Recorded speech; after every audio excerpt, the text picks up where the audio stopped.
Hutbja e së premtes në xhaminë e Parrucës në Shkodër u mbajt nga Burhan Fili, një thirrës islam me vëmendarinë në shëba dhe me gjër. Në fjalën e tij para besimtarëve ai u ndal tek rëndësia e fesë islame, në jetën e secilit një mesazh të veçantë e kishte për rinin. Ne vim nga një epokë tjetër. Shumica ju jeni krejt të ri.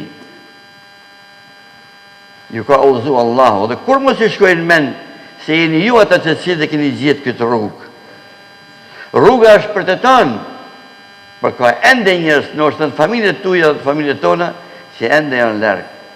Por Allahu donë ty, të ka hapru ty. Dhe ti duhet ti është mirë njohës të falëndrues në Allahu Gjereshana.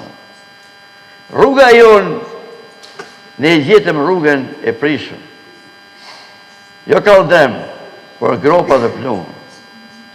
Sot ju e keni rrugën me asfalt, të ndryshumë rrugën drejt mirësisë Allahut.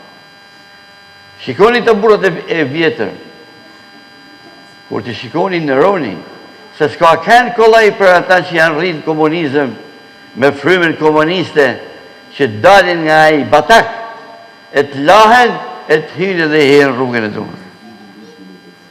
Ka kënë e vështirë, por Allahu ju ka dhënë kurajo, se ka shumë shok për i tyre që s'kan arrit me hynë këtu.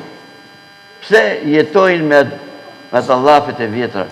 A unë me shku tash në xhami, a unë më bëha tash, e kur nështë dhe shoqënia mund t'i përqeshin. Ti kur në bëne mërë jau? Që deri dje këna bëha kështu të sot, sot po.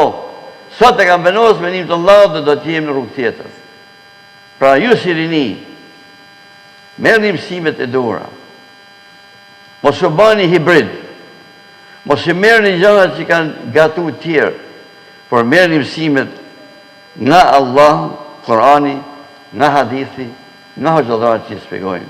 Është një fjalë urët arabe, la ta'khudh al-ilmu min suhufi, wala al-Qur'ana min mushafi. Kur mos e merr diturin nga një njeri që ka lexuar libra i atje, një kapitull i atje, e flet për Ibn Taymiyën, Ibn Jauzin, flet për Imam Ghazalin, që ai ka lexuar rrezik as 5 faqe të atij libri.